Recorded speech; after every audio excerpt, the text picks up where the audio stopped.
আল্লাহর রাসূল সাল্লাল্লাহু আলাইহি ওয়াসাল্লাম পুরো পৃথিবীবাসীর জন্য রহমত স্বরূপ ছিলেন। আল্লাহ তাআলা পবিত্র কোরআনের সূরাতুল আম্বিয়ায় 107 নম্বর আয়াতে আল্লাহ তাআলা ইরশাদ করেছেন যে, ওগো রাসূল, হে আমার নবী, আমি আপনাকে পুরো বিশ্ববাসীর জন্য রহমত স্বরূপ প্রেরণ করেছি। সুবহানাল্লাহ। দেখেন ভাই, আমরা কিন্তু অনেকেই আছি যে আমরা দুরূদ পাঠ করি না, আমরা কিন্তু আল্লাহ রাসূলের উপরে দুরূদ প্রেরণ করি না।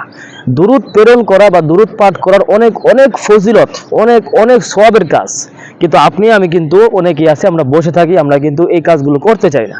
তো ভাই, আজকের এই ভিডিওটা মনোযোগ সহকারে দেখবেন যে দুরূদ পাঠ করলে কি কি ফজিলত, দুরূদ পাঠ করার দ্বারা আপনি কি কি নৈকট্য লাভ করতে পারবেন।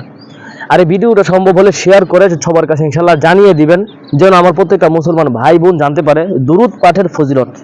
আল্লাহ রাসূল সাল্লাল্লাহু আলাইহি ওয়াসাল্লাম বলেন যে, কিয়ামতের দিন আমার সঙ্গে থাকার উপযুক্ত ওই ব্যক্তি সবচেয়ে বেশি যে ব্যক্তি আমার উপরে বেশি বেশি দুরূদ পাঠ করেছে। সুবহানাল্লাহ।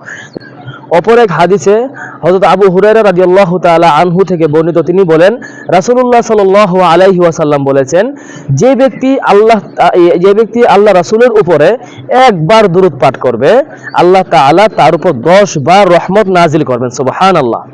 এবং তার 10টি গুনাহ মাফ করে দেওয়া হবে এবং তার জন্য 10টি মর্তবা বুলন্দ করা হবে। সুবহানাল্লাহ। এবং এই আল্লাহ রাসূল সাল্লাল্লাহু আলাইহি ওয়াসাল্লামের প্রতি আপনি যদি দুরূদ পাঠ করেন, অপর এক হাদিসে আসছে যে আল্লাহ রাসূল বলেছেন, দুনিয়াতে আল্লাহ তাআলার মনোনীত একদল ফেরেশতা আছে, তারা দুনিয়াতে ঘোরাঘুরি করে, চলাফেরা করে। তাদের কাজ হলো যে কোন কোন বান্দা আল্লাহ রাসূলের উপরে দুরূদ পাঠ করেছে সেই দুরূদগুলো আল্লাহর রাসূলের কাছে পৌঁছে দেওয়া। সেই ফেরেশতাগুলোর কাজ কি ভাই? আপনি আমি আমরা যারাই দুরূদ পাঠ করি, এই দুরূদগুলো আল্লাহ রাসূলের কাছে পৌঁছে দেওয়া হলো ওই সকল ফেরেশতাগণের কাজ। এজন্য ভাই, আপনি আমি যদি আল্লাহ রাসূলের প্রতি দুরূদ পাঠ করতে পারি, আল্লাহ রাসূলের উপর যদি আমরা দুরূদ পাঠ করি, তাহলে কিন্তু আমাদের দুরূদগুলো কিন্তু পৌঁছে যাবে আমাদের প্রিয় নবীজি সাল্লাল্লাহু আলাইহি ওয়াসাল্লাম মুহাম্মদুর রাসূলুল্লাহ সাল্লাল্লাহু আলাইহি ওয়াসাল্লামের নিকট।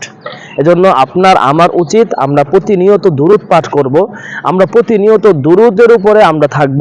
দেখেন, দুরূদ কিন্তু সাল্লাল্লাহু আলাইহি ওয়াসাল্লাম, এইটিও একটি দুরূদ। আমার এই ভিডিওটা দেখে আমি কিন্তু কয়েকবার সাল্লাল্লাহু আলাইহি ওয়াসাল্লাম বলেছি, আমার সঙ্গে আপনারাও যারা বলেছেন, এটাও কিন্তু এক প্রকার একটি দুরূদ। কিন্তু আপনার যদি হাতে সময় কম থাকে, আপনি কিন্তু শুধু সাল্লাল্লাহু আলাইহি ওয়াসাল্লাম এটি পাঠ করলেই কিন্তু আপনি একটি দুরূদ পাঠ করলেন।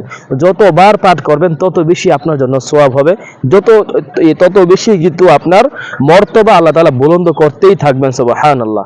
এজন্য আমার ভাই, এই আমলটি থেকে আমরা কেউ পিছিয়ে থাকবো না, এই আমলটিকে আমরা কেউ অবহেলা করব না। আমরা বেশি বেশি দুরূদ পাঠ করব এবং বেশি বেশি অপর ভাইকেও দুরূদ পাঠ করার জন্য আমরা উৎসাহিত করব।